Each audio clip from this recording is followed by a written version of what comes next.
लिए वो है प्रोनाउंस का। ठीक है ना, कल जो टॉपिक हमने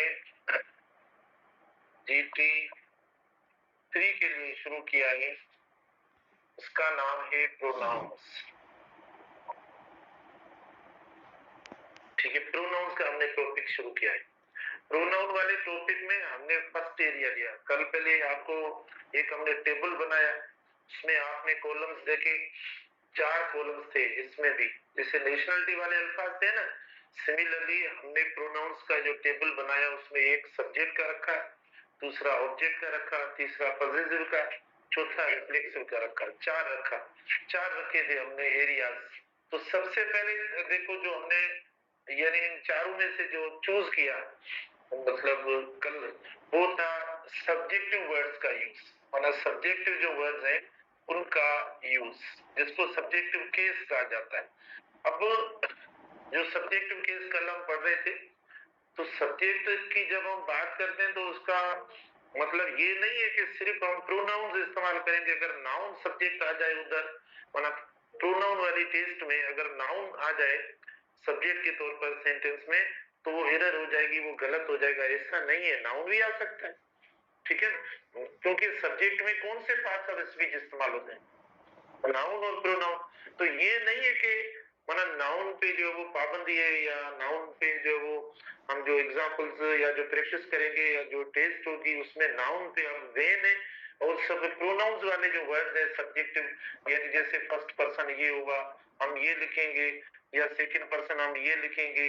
ठीक है, या जो वो थर्ड पर्सन वाले जो है वो हम लिखेंगे। इसके सिवा देखो हम नाउन वगैरह नहीं लिखेंगे। लेकिन ऐसा नहीं है, सब्जेक्टिव केस की जब बात आ जाए या ऑब्जेक्टिव केस की जब बात आ जाए, क्योंकि हम हर वक्त ये बोलते हैं कि सब्जेक्ट और ऑब्जेक्ट में नाउन्स और प्रोनाउंस आते हैं, तो यहाँ पर आप नाउन्स भी लिख सकते हो। ठीक है, इधर देखो आपने ये नाउन लिख लिया तो भी सही है, या देखो स्टूडेंट्स लिख लिया, कोई ऐसा कॉमन नाउन आता है तो भी सही है। मतलब ये सब वर्ड्स आपके सब्जेक्ट हो सकते हैं। कोई थिंग भी आ सकती है, कोई मतलब कंट्री का, सिटी का, किसी का भी नाम आ सकता है। तो ये बना देखो आपके सब्जेक्ट होंगे वर्ड्स, प्रोनाउंस भी होंगे, सब्जेक्ट वर्ड्स की स्पेलिंग फॉर्म देखो ऐसा है।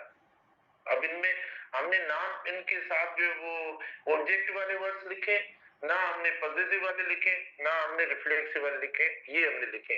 कल मैंने जो आपको फर्स्ट यूज जो बताया था, वो बताया था बी के बाद। मतलब बी जो है ना, वैसे वर्ब के बाद हम ऑब्जेक्ट इस्तेमाल करते हैं। वर्ब के बाद क्या इस्तेमाल करते हैं, आपने खुद ने छोटी क्लासेस में पढ़ा होगा ना। ठीक है ना, यानी आपने पढ़ा होगा सब्जेक्ट प्लस वर्ब, फिर क्या, फिर ऑब्जेक्ट हम पढ़ते हैं। ठीक है ना, वर्ब के बाद ऑब्जेक्ट। लेकिन ये कौन सा वर्ब है जिसके बाद, मतलब ये कौन सा वर्ब है, बी का भी तो वर्ब है, बी भी वर्ब है। ये मैं जो आपको बता रहा था कि हम इट इस्तेमाल करेंगे प्लस बी का वर्ब इस्तेमाल करेंगे, फिर बी के बाद देखो हमने कहा सब्जेक्ट इस्तेमाल करें, मतलब सब्जेक्टिव केस इस्तेमाल करें, वर्ड ये इस्तेमाल करें। ठीक है, ये वाली स्ट्रक्चर दी थी। और प्लस डेट आपको दिया था, मैंने कहा ये लेस इंपॉर्टेंट है, और हु जो है वो क्या है, माना ये फॉर्मल है और ज्यादा ये इस्तेमाल होता है, फिर हम जो है वो वर्ब इस्तेमाल करेंगे। तो इसका आसान तरीका ये था कि ये वर्ब जो ये वर्ब किसके साथ होना चाहिए। तो आपको करना क्या है, इसके ऊपर लकीर लगानी है बस। जब भी हल करो ऐसे खत्म करो। खत्म करने से क्या होगा, सब्जेक्ट और वर्ब आपस में जो है वो क्लोज हो जाएंगे, आपस में पता पर आइडेंटिफाई कर पाएंगे हम कि सब्जेक्ट एक्चुअली कौन सा है, उसको देखकर हम वर्ब लगाएं। कई स्टूडेंट्स है ना, क्योंकि बीच में मना ये वो वाला वर्ड दीवार की तरह आ जाता है, तो ये मना समझते हैं कि ये सब्जेक्ट है और ये वर्ब है, तो वो को हर वक्त हम कंसीडर करते हैं कि ये सिंगुलर है। नहीं, ये रिलेटिव प्रोनाउन है। आपका सब्जेक्ट जैसा भी होगा उसके साथ तो ये लग रहा है। आप खुद देखो, मैंने आई लिखा तो भी हुआ रहा है, यू लिखा तो भी हुआ रहा है, दे लिखा तो भी हुआ रहा है, स्टूडेंट्स लिखा तो भी हुआ रहा है, इधर मैंने रजा लिखा तो भी, शी लिखा तो भी, ही, जो भी लिखो वो तो आ रहा है। तो इसका मतलब ये हुआ कि इधर तो चेंजेस आ रही हैं, सब्जेक्ट आपका चेंज आ रहा है, इधर हुआ रहा है, तो फिर तो कांस्टेंट हो गया वर्ब। ऐसा नहीं है, इधर जैसा सब्जेक्ट होगा वैसा आप इधर वर्ब इस्तेमाल करेंगे। ये बात मेरी जो वो इनकम्प्लीट रही कि देखो इधर वर्ब के बाद ऑब्जेक्ट, और ये बी भी क्या है, बी भी वर्ब है, इसके बाद सब्जेक्ट। तो ये कौन सा डिफरेंस है, जल्दी बताओ। इसमें देखो, यानी ये जो इधर वर्ब इस्तेमाल करते हैं ये एक्शन वर्ब होता है, तो एक्शन वर्ब के बाद आप ऑब्जेक्ट इस्तेमाल करें, ठीक है ना। एक्शन वर्ब के बाद आप ऑब्जेक्ट इस्तेमाल करें, प्रीपोजिशन इस्तेमाल करें, ऐसा कुछ होता है। ये बी का वर्ब है, ये स्टेटिव वर्ब है, ये कोई एक्शन की मीनिंग नहीं देता, ठीक है ना, कोई इसकी मीनिंग नहीं है। मिसाल के तौर पर देखो, अगर आप ऑप्शंस बनाते हैं 4, देखो इट इज हम इस्तेमाल करते हैं, it is they, it is दे, ना इधर कोई इट मीनिंग दे रहा है, ना कोई मतलब खास कोई इज भी कोई मतलब एक्शन वाली मीनिंग दिखा रहा है। इट की भी कौन सी मीनिंग, इट भी इधर देखो एक, हालांकि ये पर्सनल प्रोनाउंस है, इट इधर देखो एक डमी प्रोनाउन है, इम्पर्सनल है, इसका कोई सेंस नहीं है। जैसे हम कहते हैं इट इज रेनिंग, तो अब इधर इट की कौन सी मीनिंग है, कोई मीनिंग नहीं, इट इज नहीं, कौन सी मीनिंग इधर। सिमिलरली इधर इट इज दे, हम ये तो नहीं बोलेंगे ये वो मतलब वही मतलब दे बस, क्योंकि आगे इसका वर्ब आ रहा है, उससे जब मिलेगा तो ये खुद ही मतलब मीनिंग देगा। तो ये मतलब सिर्फ इंट्रो करवाने के लिए किसी सब्जेक्ट की हम इस्तेमाल करते हैं। तो देखो अब हम इसका ऑप्शन बना रहे हैं, इट इज दे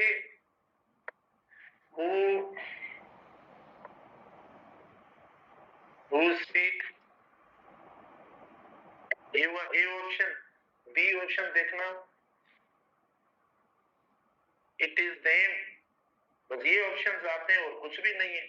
अब जो इस बार मैंने कल आपकी क्लास में मैंने नहीं पूछा, लेकिन कुछ क्लासेस में पूछा, कई ऐसे स्टूडेंट्स थे जिनके 30 के 30 सही हुए हैं हमारी जीटी के अंदर, ठीक है ना। तो आप भी प्लीज फोकस रखें, आपको जो बात समझ में ना आप पूछें। वैसे भी हमारे पढ़ाने का वही है, टेस्ट वाला तरीका, हमारा टेस्ट के हिसाब से जो टेस्ट में हम रखते हैं उसी माना पैटर्न को फॉलो करते हैं। तो आप देखते हैं गलती ना करें आप। अच्छा, इट इज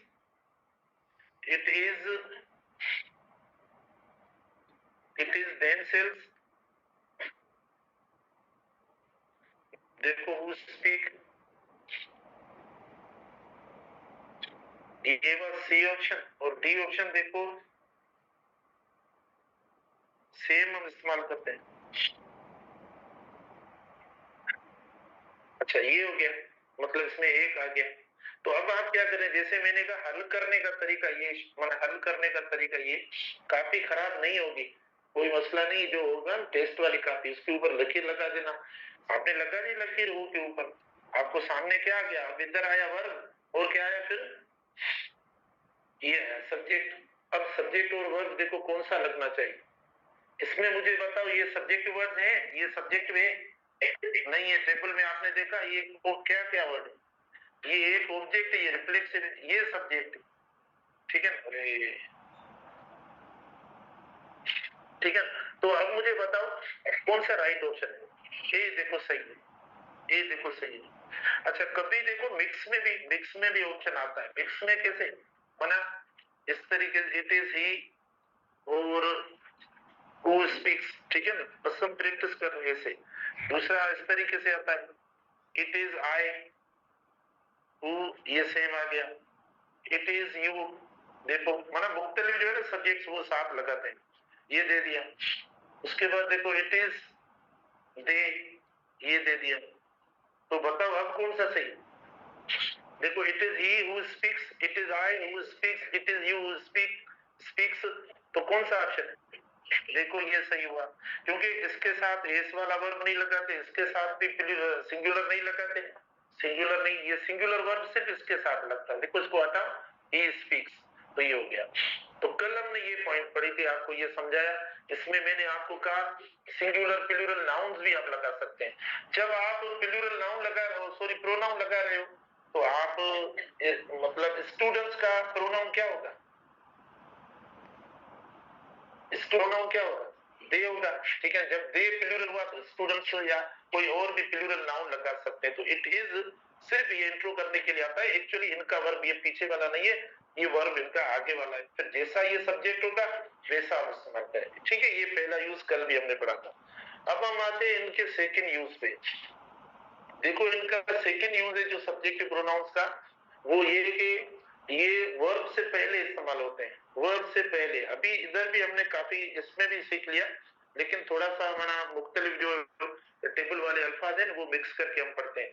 अच्छा, ये जो इस्तेमाल होता है ना, यानी यानी जो सब्जेक्ट इस्तेमाल होता है, पहले सब्जेक्ट आता है, ठीक है, पहले सब्जेक्ट आता है फिर वर्ब आता है, मतलब ये होता है, इसकी स्ट्रक्चर ये होती है। मैंने एक एमसीक्यू एक दो देखो इस पे देंगे आपको, सब्जेक्ट वर्ब होगा, सब्जेक्ट और वर्ब की कॉम्बिनेशन है जो हर बार हम आपको बोलते हैं, इस पे हम इस्तेमाल करेंगे। जैसे मिसाल के तौर पर देखो, इसमें क्या होगा, इसमें सिंगुलर प्लूरल सब्जेक्ट जहन में रखना, इस स्ट्रक्चर में जो आपको जहन में रखना है ना, सिंगुलर प्लूरल सब्जेक्ट जहन में रखना।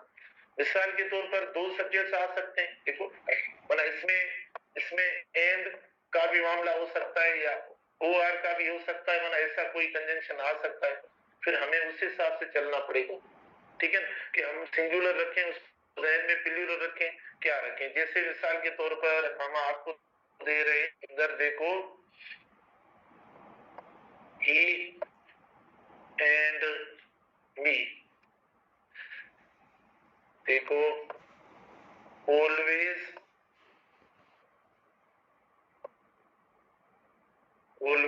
स्टडीज टुगेदर, ठीक है, always studies together. A option हुआ, बी ऑप्शन देखें, he and I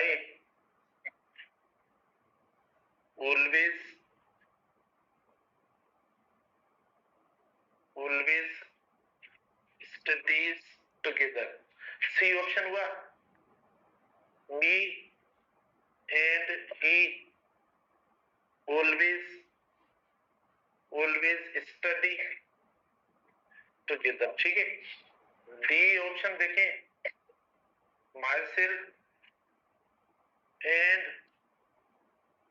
he always study together। चार ऑप्शन देखो हो गए। देखो इसमें क्या हम पढ़ रहे हैं, इसमें हम पढ़ रहे हैं कि वर्ब कौन सा इस्तेमाल करें सब्जेक्ट के साथ, क्योंकि यही तो हम बात करते हैं जब पढ़ते हैं कि सब्जेक्ट वो वर्ब के लिए आता है, वर्ब सब्जेक्ट के लिए आता है। ये इसीलिए बात की जाती है कि जैसा सब्जेक्ट होगा वैसा वर्ब होगा। अब आपका सब्जेक्ट ये नहीं है कि एक वर्ड होगा, एक से ज्यादा भी हो सकता है, मतलब प्लूरल भी हो सकता है। प्लूरल में देखो दो दो तीन तीन सब्जेक्ट वाले वर्ड्स भी आप लगा सकते हो, ठीक है ना। जैसे इधर आपने देखो दो दो वर्ड्स इस्तेमाल कर लिए, कोई प्लूरल वाला भी आप रख सकते हो, तो ऐसा भी आप कर सकते हैं।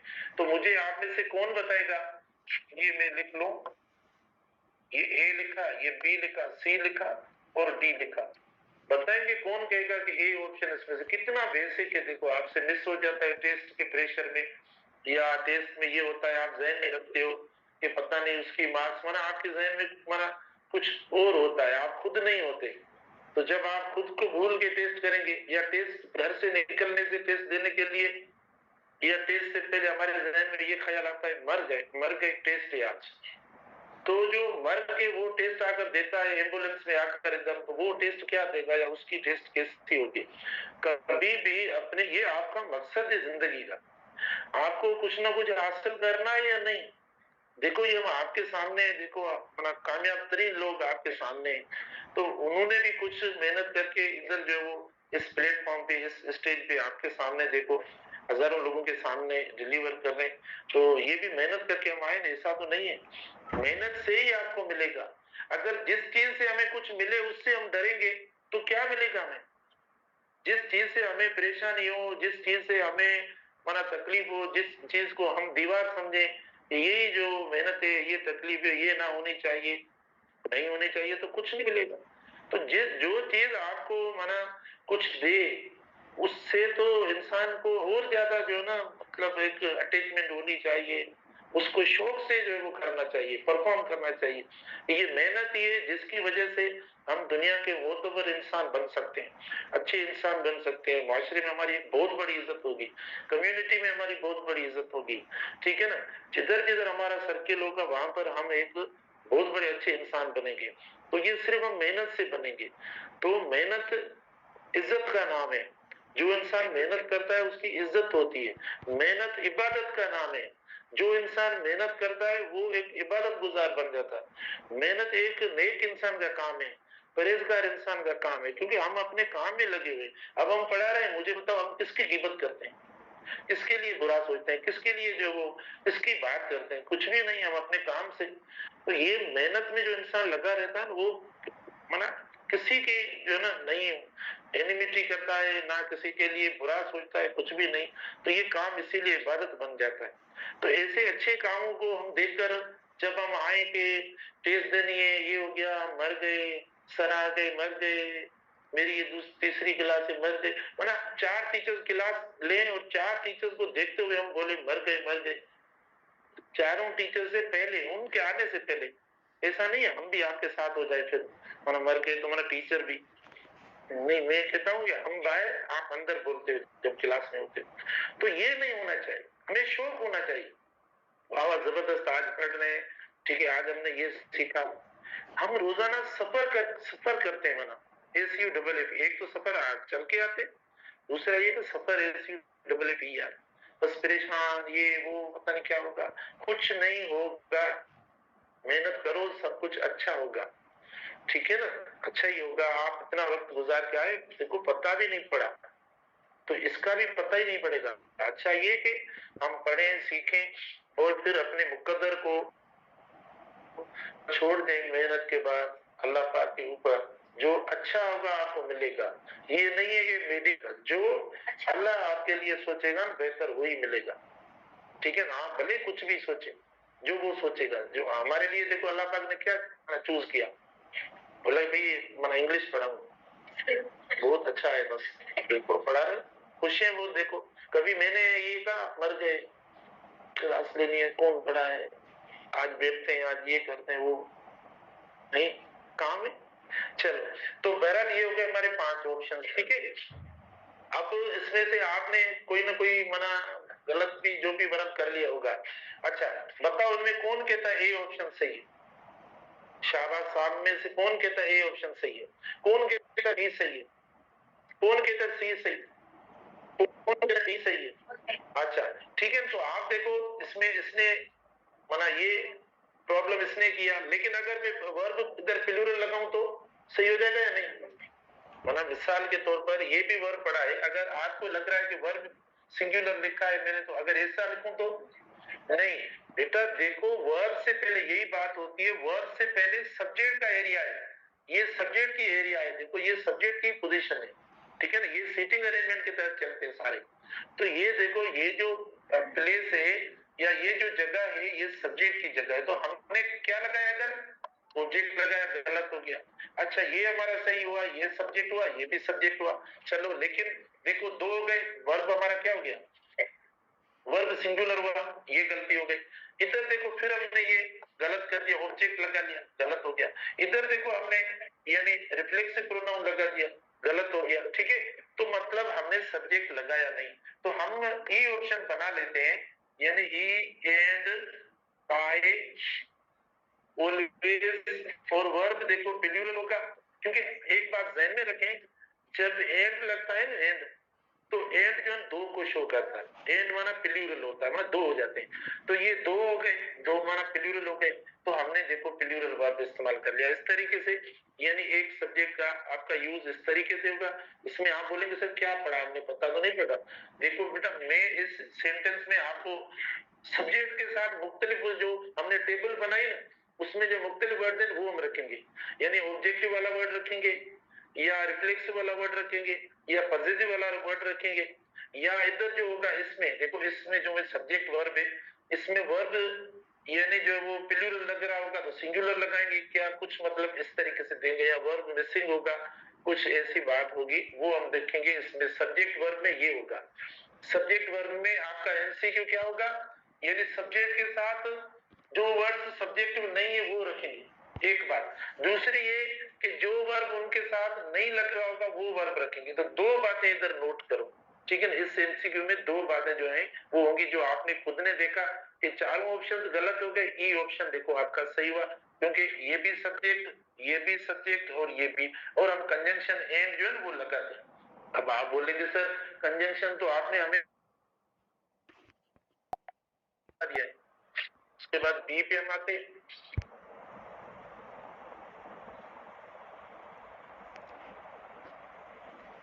B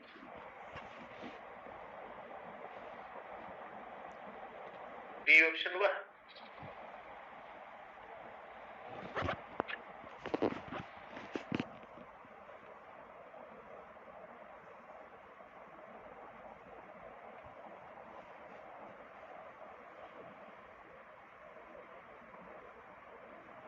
B option.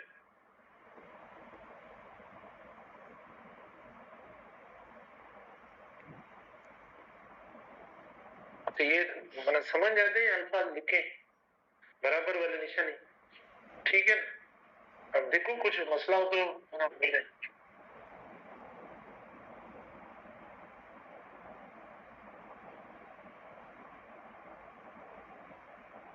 देखो अब शायद मैंने ऑप्शन मतलब 5 कर दिए हैं। सिंपल सेंटेंस, दो दो तीन तीन अल्फाजों का सेंटेंस है। हमें कोई कॉम्पीट नहीं करना है, ना कोई इधर मना मुकाबला है मेरा आपसे या आपका मुझसे मुकाबला है, कोई नहीं। हमें सीखना है। अगर हमारा एक दो अल्फाजों में हम सीख जाए तो काम का क्यों मना बड़े सेंटेंस या कॉम्प्लिकेटेड चीजें बनाए। हमें कॉन्सेप्ट करना है। अच्छा अब देखो सेंटेंस है ही और आई वर्किंग टुगेदर। कल एक स्टूडेंट ने क्वेश्चन आपकी क्लास में भी शायद किया था या उधर भी किया था, कुछ बॉयज क्लास में किया था कि सर देखो गिविंग एग्जांपल्स वाला नहीं था वो जेरेंट वाला। उन्होंने कहा sir giving examples are help क्यों नहीं होता, हेल्प क्यों हुआ है। तो इस पे जो है ना कुछ स्टूडेंट्स को प्रॉब्लम था। मैंने कहा मैं एक सुबह क्लास होती है मेरी 6:30 पे, उससे मना पूछ के जवाब बाद में आज आपको जवाब दूंगा। तो तो मतलब आपको पता है यार मना आप अगर कल जवाब दें तो कल मना उनको जवाब दो। देखो ये जो जेरेंड है ना जेरेंड, हम क्या समझते हैं सुनो, हमने एक बात तो ये ध्यान में रखी है कि दो नाउन्स की जो पेयरिंग होगी ना, दो नाउन्स की पेयरिंग होगी तो फर्स्ट एडजेक्टिव वाला हो जाएगा, सेकंड नाउन होता है तो वो हमने कंपाउंड नाउन में ऐसा पढ़ा है। लेकिन जेरेंड में जेरेंड खुद जो है ना एक नाउन की तरह, क्योंकि वो उसमें एडजेक्टिव की क्वालिटी वाली मीनिंग नहीं आती, कोई एक्शन एक्शन शो करता है। मिसाल के तौर पर काफी ये एग्जांपल आपने पढ़े होंगे सुने होंगे, भाई smoking cigarettes is bad, smoking cigarettes, अभी cigarettes and smoking cigarettes are bad होना चाहिए नहीं, मतलब स्मोकिंग एक्चुअली है, मतलब फोकस जो है वो स्मोकिंग पे। तो स्मोकिंग सिगरेट्स इज बैड ना कि आर, क्योंकि स्मोकिंग जेरेंड है तो हमारा वर्ब जेरेंड के साथ जाकर लगेगा। या मतलब देखो packing suit cases, packing suit cases, हम जब यूनिवर्सिटी जाएंगे ना, जब वापस आएंगे तो आपको पता है कि भाई अब 3 दिन के लिए यूनिवर्सिटी बंद है, तो आप पैकिंग करेंगे अपने सामान की, सूट केसेस वगैरह, आपके भी घर जा रहे हैं 3-4 दिन छुट्टी है, तब आपको ये जेरेंड का पता पड़ेगा, अभी आपको पता नहीं पड़ा। तो पैकिंग सूट केसेस, ठीक है। तो भले सूट केसेस आ गया लेकिन आप वर्ब इस्तेमाल करेंगे इज वॉज या हेज, ठीक है ना, क्योंकि जेरेंड के साथ होगा, भले अगला नाउन आपका प्लूरल हो जाए। चलो ये कल इधर भी किसी ने पूछा था शायद या उधर भी पूछा था, कौन कहता है ए सही है, ही और आई वर्किंग टुगेदर, शाबाश, बताओ बताओ बताओ शाबाश। देखो ये गलत हो गया, ये क्यों गलत हो गया, देखो यहाँ पर ये गलत इसीलिए हुआ क्योंकि वर्ब मिसिंग है, यहाँ पर वर्ब क्या है, वर्ब मिसिंग है। देखो ये वर्ब मिसिंग है, यानी ही और आई वर्किंग टुगेदर होगा नहीं जब तक आप कोई माना हेल्पिंग वर्ब नहीं देंगे। तो हेल्पिंग सब्जेक्ट के बाद माना इसको हेल्पिंग वर्ब की जरूरत है, वो तो आपने दिया नहीं, आपने वर्किंग लिख लिया सीधा तो गलत हो गया, वर्ब मिसिंग है। देखो तो देख लो ये चीजें सारी, माना ये मतलब अच्छा बी में देखो ही और मी इज वर्किंग, ठीक है, इज वर्किंग, अब तो आ गया, वर्ब मिस नहीं हुआ, हमने वर्ब दे दिया। लेकिन आप देखो हमने दिया है ऑब्जेक्ट को वर्ब, ऑब्जेक्ट साथ लगा दिया, ठीक है ना, क्योंकि ये वर्ब वर्ब से पहले जो लेफ्ट साइड है, देखो ये है लेफ्ट साइड, इसको कहते हैं लेफ्ट साइड, और ये है राइट साइड आर एस, आपने ये छोटे छोटे टर्म्स पढ़े भी फिजिक्स या किसमें, ठीक है। तो ये लेफ्ट साइड जो होती है वो सब्जेक्ट की होती है और राइट साइड जो होती है वो वर्ब की होती है। आप बोलेंगे सर हमें पता नहीं पड़ा लेफ्ट राइट पता नहीं, तो इंग्लिश आप कहां से लिखना शुरू करते हैं, किस साइड से, राइट साइड से या लेफ्ट साइड से, लेफ्ट साइड से करते हैं। देखो इंग्लिश हम यहाँ से लिखते हैं, वैसे भी देखो मैं इधर खड़ा होता हूँ, बाकी टीचर इधर खड़े होते हैं, अगर फिर भी समझ में ना आए तो आप ये आज समझ लेना। तो देखो हमारा सब्जेक्ट लेफ्ट साइड पे चला जाता है और वर्ब राइट साइड पे आता है, ठीक है। लेकिन ये देखो सब्जेक्ट आया नहीं, गलत हो गया और ऑब्जेक्ट आ गया। और ऑब्जेक्ट की जो पोजीशन होती है वो भी वर्ब के बाद होती है, राइट साइड पे होती है, तो वो भी नहीं है, ये भी गलत हो गया। अच्छा, उसके बाद सी पे आते हैं, ये जाकर हमने सही किया है। देखो ये सब्जेक्ट हुआ, सब्जेक्ट हो गया, ठीक है। दो सब्जेक्ट जैसे हमने पहले पढ़ा, एम के साथ हमने लगा आई और ही आर वर्किंग टुगेदर, सही है। क्यों, इसमें कौन सी गलत है?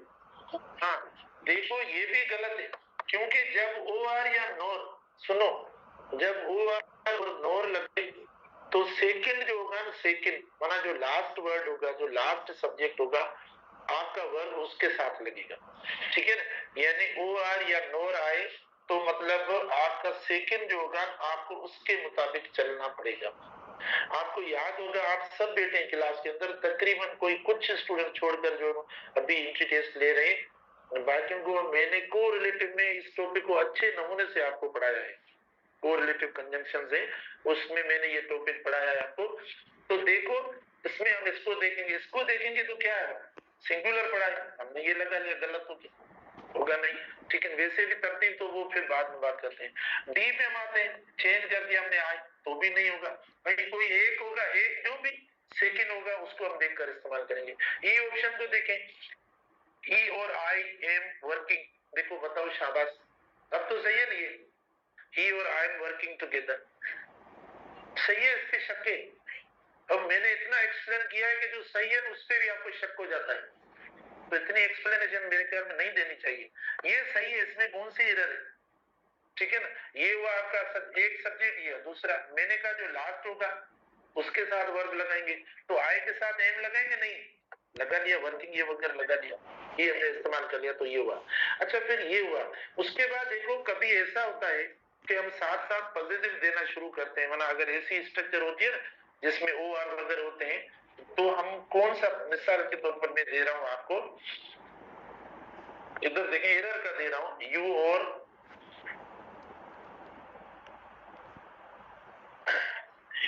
पता नहीं हेव लिखूं या हेज लिखूं,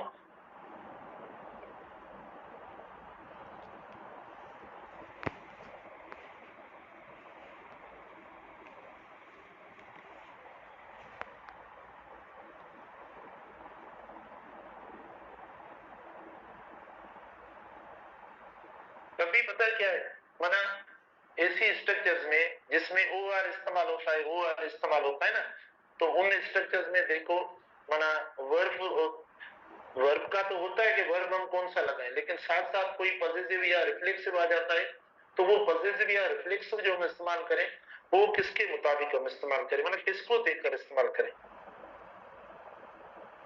ठीक है ना, वो हम जो वो बताएं। हाँ क्यों नहीं, वो हम किसको देखकर इस्तेमाल करें,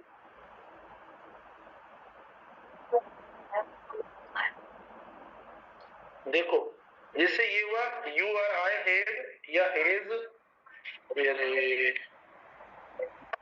हाँ ठीक है ना। अब देखो मैंने कहा ना कि जब ओ आर और नोर इस्तेमाल होता है तो हमारा फर्स्ट सब्जेक्ट जो होगा उससे हमारा कोई ताल्लुक नहीं है, मतलब ये वर्ड आपके खत्म हो, जो बाकी सेकंड सब्जेक्ट बचेगा आपको उसके मुताबिक चलना है, ठीक है।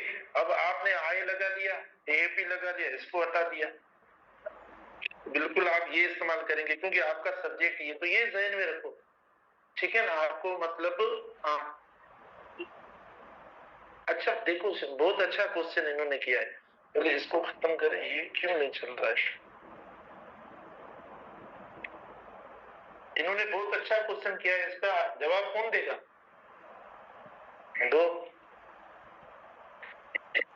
इनका क्वेश्चन है कि जब हम दो या तीन देखो प्रोनाउंस या नाउन्स एक साथ इस्तेमाल करते हैं तो हम देखते हैं उस तरतीब को, माना फिर यानी जो सबसे मतलब छोटा होता है, ठीक है, उसको कंसीडर किया जाता है। आपको याद होगा मैंने पॉजिटिव में तीन तीन ये पॉजिटिव जो होता है इसको हम देखेंगे। मतलब फिर सबसे पहले छोटा वर्ड, छोटा माना फर्स्ट होता है छोटा, फिर सेकंड को, फिर थर्ड को, इस तरीके से। लेकिन वो एंड वाली स्ट्रक्चर्स में, जब वो एंड में हो, ठीक है ना, हम तब इस्तेमाल करते हैं।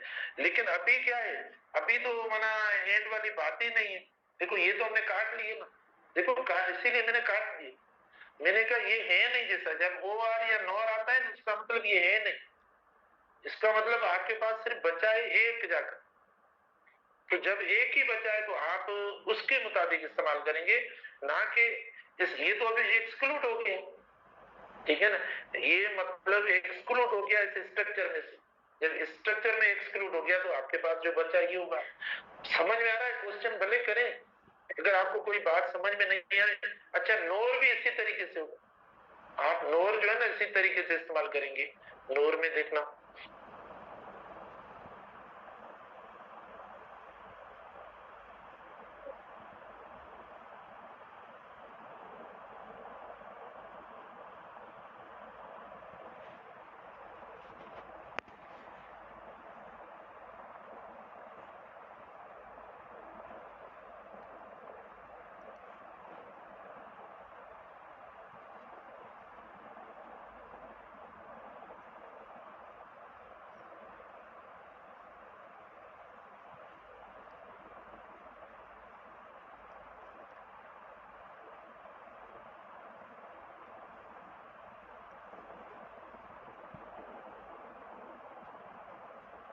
देखो ये समथिंग है, मतलब ये समथिंग,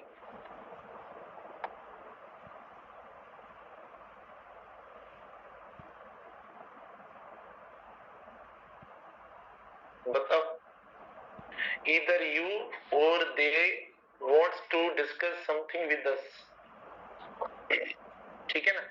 अच्छा, अब आप देखो, either you or they wants to discuss something with us। तो अब हमारे पास पहले तो हमें मतलब ये देखना है, देखो हमने ये इस्तेमाल कर लिया, ये हुआ सेकंड पर्सन, और ये देखो हो गया थर्ड पर्सन। अच्छा, तरतीब के लिहाज से भी हम अब मना जो स्टार्ट करेंगे, कल पढ़ेंगे, वो हम पढ़ेंगे ऑर्डर ऑफ प्रोनाउंस, ठीक है ना, अभी तक हमने नहीं पढ़ा। अच्छा, अब इसमें कौन सी एरर हो गई?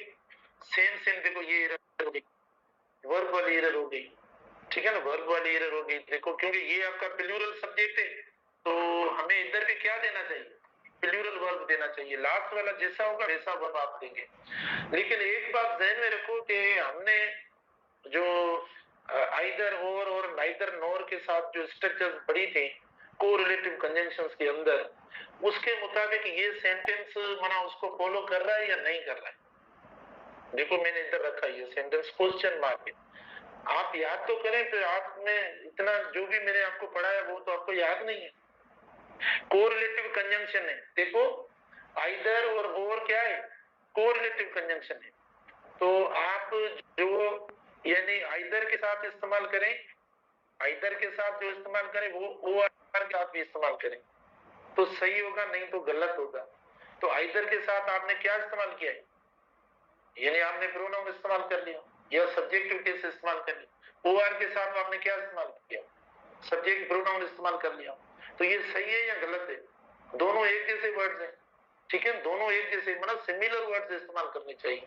अगर आपने इधर कोई दूसरा वर्ड इस्तेमाल कर लिया तो एरर हो जाएगी, ठीक है, और ये हमारा सिंपल क्लॉज हो गया। तो आइदर यू और दे वांट्स, वांट्स नहीं होगा, वांट्स देखो गलत हो जाएगा। तो हम यहाँ से कल इंशाल्लाह आगे स्टार्ट करेंगे और कल पढ़ेंगे यानी order of the subjective pronounce.